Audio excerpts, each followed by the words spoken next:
할렐루야. 하나님은 살아계십니다. 어제나 오늘나 영원토록 동일하십니다. 하나님의 크신 은혜와 사랑이 언제나 여러분과 함께 하시길 주님의 이름으로 축복합니다. 코로나19로 인해서 교회가 함께 모여서 드린 예배를 드리지 못하고 있습니다. 교회가 많은 어려움을 겪고 있습니다. 교회를 위해서 우리가 많이 기도해야 할 때입니다. 물론 방송으로 함께 예배드리긴 하지만 이것은 임시 방편적인 것입니다. 우리가 영원히 방송으로 예배드릴 수 있는 것은 아닙니다. 코로나19가 물러가면 우리는 다시 교회에 모여서 하나님께 예배드릴 것입니다. 교회가 가장 중요한 요소인 예배가 약화되면 교회는 큰 위기를 맞이하게 됩니다. 교회는 하나님께 예배하고 기도하기 위한 공동체입니다. 그런데 예배를 드리지 못하면 결국 교회로서의 기능이 상실되고 성전문을 닫고 마는 것입니다. 물론 교회는 방역에 앞장서야 됩니다. 교회가 코로나19의 전파지가 되어서는 안 됩니다. 그렇기 때문에 식사 모임 금지, 소모임 금지, 온라인 예배로 방역에 힘쓰고 있습니다. 그런데 온라인 예배를 드리는 사람들의 예배에 대한 만족도가 높지 않다고 합니다. 예배의 위기라는 말입니다. 예배의 위기는 곧 교회의 위기입니다. 하나님께서는 예수 그리스도를 통하여서 이 땅에 교회를 세우시고 교회를 통하여서 수고하고 무거운 짐자들을 구원해 오셨습니다. 교회는 어머니 품속 같은 곳입니다. 세상에서 지치고 고난에 쓰러질 때 우리는 교회에 와서 어머니의 그 포근한 손길 같은 위로와 평안을 느끼고 절망 속에서도 절망적인 세상 속에서도 다시 한번 소망을 갖고 우리의 인생의 항해를 계속해 왔습니다. 그런데 그런 교회에 오지 못한다는 것은 신앙적으로도 큰 위기인 것입니다. 그러나 우리는 비록 교회에 모이지는 못하지만 각자가 처해 있는 삶의 자리에서 하나님을 높이고 다니엘이 사자굴 속에서도 하나님께 엎드려 기도했던 것처럼 우리도 코로나19와 같은 그런 사자굴 속에 갇혔다고 할지라도 우리는 우리가 처한 삶의 자리에서 기도할 때 하나님께서 다니엘을 사자굴 속에서 무서운 사자들 입에서 구원해 주셨듯이 우리도 코로나19와 같은 무서운 전염병에서 구원해 주실 것입니다. 그러므로 이러할 때일수록 우리는 더더욱 하나님의 말씀으로 돌아가야 됩니다. 지금까지 삶이 바빠서 하나님의 말씀에서 벗어났다면 우리는 다시 한번 하나님의 말씀을 마음속에 새기고 하나님의 말씀으로 돌아가야 합니다. 회개는 나의 잘못된 생각을 버리고 하나님의 말씀으로 돌아가는 것입니다. 그렇게 하기 위해서 우리는 코로나19 상황에서 조용히 내 자신을 돌아보면서 하나님의 말씀을 더욱더 깊이 상고해야 합니다. 우리가 우리의 잘못된 생각과 행실을 회개하고 하나님의 말씀으로 돌아가서 하나님의 말씀을 붙잡고 하나님의 말씀대로 살면 하나님께서 반드시 우리를 진토에서 돌이킬 것입니다. 우리를 회복시키시고 새롭게 하실 것입니다. 오늘도 하나님께서 들려주시는 생명의 말씀을 마음속에 새기고 그 말씀대로 사시기 바랍니다.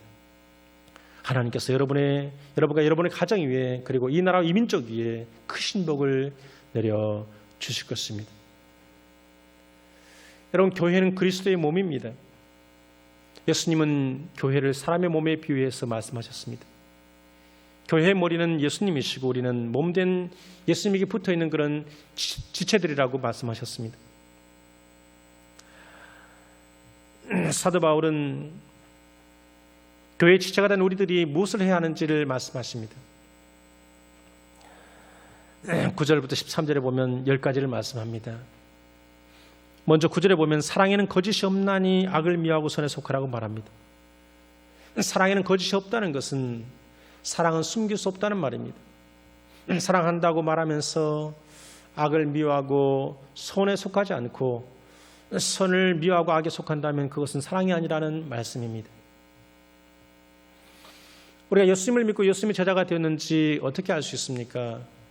그것은 간단합니다. 나에게 사랑이 있는지 없는지 보면 됩니다. 나에게 사랑이 있다면 그는 분명히 예수님의 제자입니다. 그러나 나에게 사랑이 없다면 그는 예수님의 제자가 아닙니다.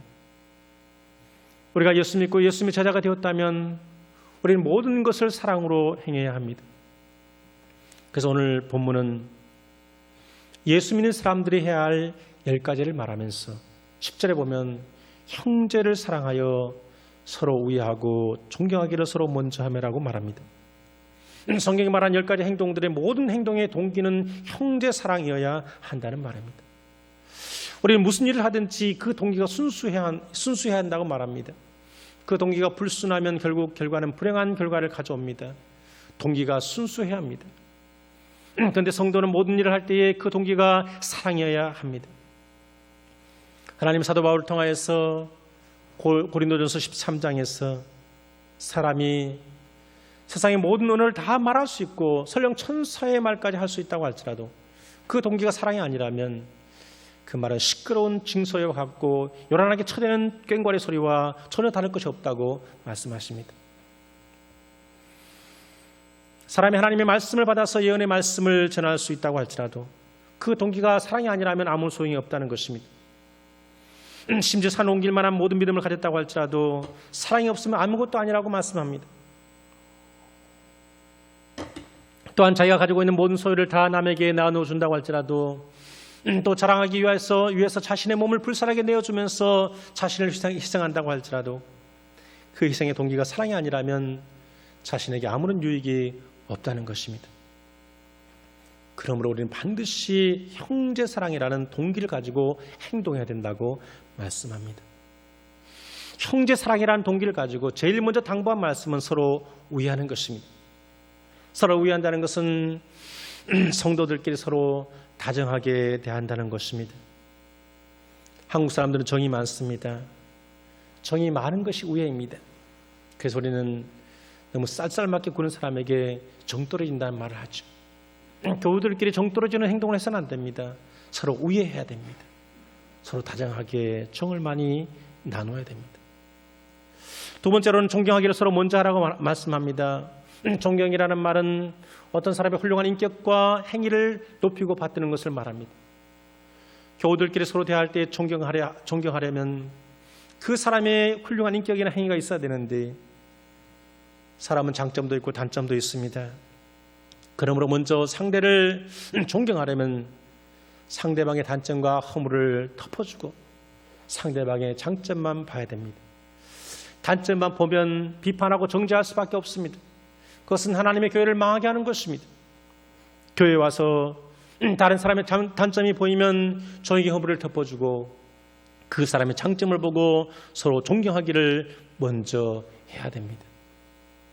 세 번째는 부지런하라는 것입니다. 네 번째로는 게으르지 말라는 것입니다. 다섯 번째는 열심을 품고 주를 섬기라는 것입니다. 우리나라에 복음이 처음 들어왔을 때 선교사님들의 눈에 비친 조선 사람들은 게을렀습니다. 남자들은 아무것도 하지 않고 빈둥빈둥 놀면서 술과 도박으로 하루를 보냈습니다. 열심히 일을 해도 탐관오리들이 다 와서 집에 조금만 가져갈 것이 있으면 다 수탈해 갔기 때문에 남자들이 일을 하지 않았다고 합니다. 그런 나라에 복음이 들어오자 많은 변화를 겪게 되었습니다. 사람들은 음란과 거짓과 도둑질을 멈췄습니다. 정직하게 열심히 일하게 되었습니다. 그리고 부지런하여 게으르지 않고 열심을 품고 주님을 섬겼습니다. 이런 부지런함이 우리나라를 바꿨습니다. 그래서 우리나라가 하나님의 복을 받아 이렇게 잘 살게 되고 세계로 달려가 선교하는 민족이 되었습니다.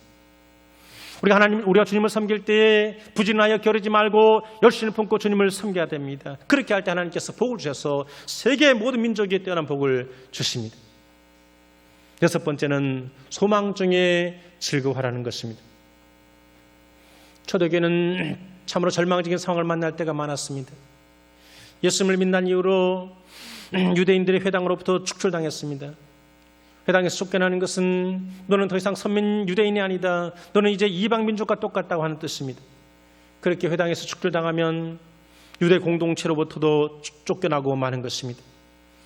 그래서 더 이상 유대인 공동체로서 죄에서 살 수가 없어서 쫓겨납니다. 결국 삶의 터전을 다 잃어버릴 수밖에 없습니다. 내가 살던 그런 공동체에 쫓겨나고 삶의 터전을 잃어버렸을 때 그 절망감이라는 것은 얼마나 정말 깊었겠습니까? 그런데 그런 절망적인 상황 속에서도 소망 중에 즐거워하라고 말씀하고 있습니다. 그런 절망적인 상황 속에서 어떻게 소망을 가질 수가 있었을까요? 예수님의 사람들은 이 세상의 소망이 아니라 저 천국의 소망을 가진 사람들입니다. 저 천국의 소망을 위해서 이 땅의 소망을 배설물처럼 여기는 사람들입니다. 그렇기 때문에 예수님의 사람들은 이 땅에서 아무리 절망적인 상황을 만난다고 할지라도 소망을 가질 수가 있습니다. 우리의 소망은 없어지는 소망이 아니기 때문입니다. 영원한 소망이기 때문입니다. 그러므로 우리는 소망을 잃지 말아야 됩니다. 그리고 소망 중에 즐거워해야 됩니다. 예수 믿는 사람들은 늘 즐거워하며 살아야 됩니다. 우리에게는 소망이 있기 때문입니다. 7번째는 환난 중에 참으라는 것입니다. 예수 믿으면 환난이 없어지느냐? 그렇지 않습니다. 예수 믿으면 예수 믿기 때문에 오는 환난이 있습니다. 예수 믿지 않았으면 예수 믿기 때문에 당하는 환난은 당하지 않았을 텐데 예수 믿기 때문에 당하는 환난이 있습니다. 사탄은 예수님을 시험했습니다. 마찬가지로 사탄은 예수 믿는 사람들을 시험합니다. 그래서 환난이 찾아옵니다. 그럴 때 우리는 인내해야 됩니다. 아무리 무서운 환난이라고 할지라도 반드시 지나갈 것이기 때문입니다. 세상을 다 날려버릴 광풍이 몰아친다고 해도 그 순간이 지나면 다시 조용하고 서늘한 바람이 불어오는 것입니다. 사탄이 예수 믿는 사람을 시험하는 것은 그런 환난을 통해서 예수 믿지 못하게 하려는 것입니다. 배교하게 하려는 것입니다. 그러므로 그런 환난이 닥쳐올 때 우리는 끝까지 믿음을 지키고 인내해야 합니다. 8번째는 기도에 항상 힘쓰라는 것입니다. 기도는 영혼의 호흡입니다. 기도를 쉬는 것은 우리의 영이 죽는 것입니다. 그러므로 우리의 영이 죽지 않고 살아서 하나님과 교제하기 위해서 우리는 기도를 쉬지 말아야 합니다. 9번째는 성도들이 쓸 것을 공급하라는 것입니다. 성도들이 먹고 입고 자고 사는 데 생활할 수 있도록 성도들이 쓸 것을 공급하는 것입니다. 사랑은 관심입니다. 내 이웃의 성도들이 쓸 것이 있는지 없는지 관심을 가지고 쓸 것을 공급해 주는 것이 사랑입니다. 마지막 10번째로 손님 대접하기를 힘쓰라고 말씀하십니다. 히브리서 13장 2절에서 손님 대접하기를 잊지 말라. 이로써 부지 중에 천사들을 대접한 이들이 있었느니라고 말씀하고 있습니다. 아브라함은 손님을 잘 대접했습니다. 그런데 하루는 천사가 왔는데 손님으로 극진하게 대접했습니다. 그러자 그 천사가 하나님께서 장차 소돔과 고모라를 멸망시킬 것이라고 알려줍니다. 아브라함은 그때 조카 롯이 소돔과 고모라에 살고 있었기 때문에 조카를 위해서 기도합니다. 그러자 하나님께서 소돔과 고모라를 멸망시킬 때 아브라함을 생각하사 조카 롯을 구원해 주었습니다. 손님을 잘 대접함으로써 조카 롯의 생명을 살릴 수가 있었던 것입니다. 이 10가지가 예수 믿는 사람들이 힘써야 하는 것입니다. 그런데 이 모든 것을 할 때 사랑으로 하라는 것입니다. 이 모든 것의 동기가 형제 사랑이어야 한다고 말씀합니다. 그런데 하나님께서는 사도 바울을 통하여서 사랑의 극치를 우리에게 말씀해 주십니다. 14절부터 21절까지의 말씀입니다. 14절을 보면 너희를 박해하는 자를 축복하라. 축복하고 저주하지 말라고 말씀하고 있습니다. 또한 17절과 18절에 보면 아무에게도 악을 악으로 갚지 말고 모든 사람 앞에서 선한 일을 도모하라. 할 수 있거든 너희로서는 모든 사람과 더불어 화목하라고 말씀합니다. 19절부터 21절에 보면 내 사랑하는 자들아 너희가 친히 원수를 갚지 말고 하나님의 진노하심에 맡기라. 기록되었을 때 원수 갚는 것이 내게 있으니 내가 갚으리라고 주께서 말씀하시니라. 내 원수가 줄거든 먹이고 목마르거든 마시게 하라. 그리함으로 내가 숯불을 그 머리에 쌓아 놓으리라. 악에게 치지 말고 손으로 악을 이기라고 말씀하고 있습니다. 원수까지 사랑하는 사랑, 그 사랑이 바로 예수님의 사랑입니다. 예수님은 우리가 아직 원수 되었을 때에 우리를 위해서 십자가를 지시고 돌아가셨습니다. 원수를 위해서 자신의 생명까지 내어주셨습니다. 초대교회 성도들에게서 가장 어려웠던 일은 자신들을 박해하는 사람들을 사랑하는 것이었습니다. 예수님을 믿고 따른다는 것은 죽느냐 사느냐의 문제입니다. 유대교와의 갈등, 이방 종교와의 갈등, 거대한 로마 제국의 정치적인 박해 등 여러 가지 많은 핍박이 있었습니다. 이런 상황에서 가장 쉬운 일은 어찌 보면 상대를 증오하고 배척하는 일일 것입니다. 그러나 예수님은 원수를 사랑하라고 하셨습니다. 가장 어려운 일이 바로 그것입니다.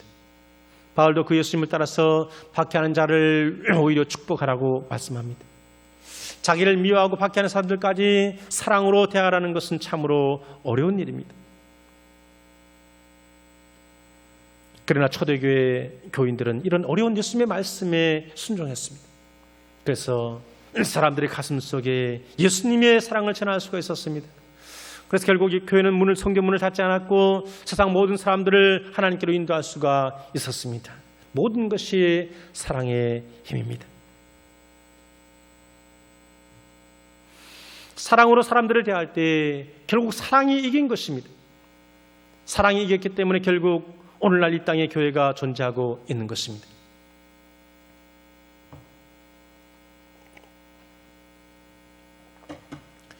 나의 사전에 불가능 없다고 외치면서 전 세계를 정복하려던 나폴레옹은 그의 마지막 전투인 워털로 전투에서 패배하고 세인트 헬레나 섬으로 유배됩니다. 그는 거기서 이렇게 말합니다. 나는 검으로 이 세계를 정복하려 했으나 이렇게 패배자가 되어버렸다. 그러나 저 나사렛 예수는 전 세계를 사랑으로 정복하였도다. 아, 나사렛 목수 예수여, 당신이야말로 진정한 승자. 사랑은 강하고 사랑은 검을 이기고 전 세계를 정복했도다. 그렇게 이야기했습니다. 검이 이기는 것이 아니라 사랑이 이깁니다. 검을 가지고 교회를 박해했던 사람들이 승리하는 것이 아니라 자신을 박해하는 자를 축복했던 교회가 승리했습니다. 박해한 자를 축복하는 사람이 승리하는 것입니다.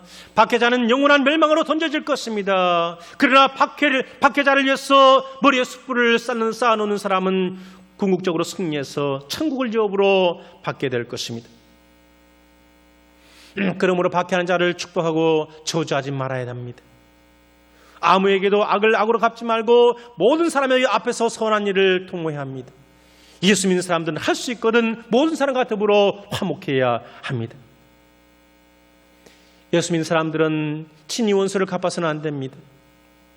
원수 갚는 것은 하나님의 진노하심에 맡겨야 합니다.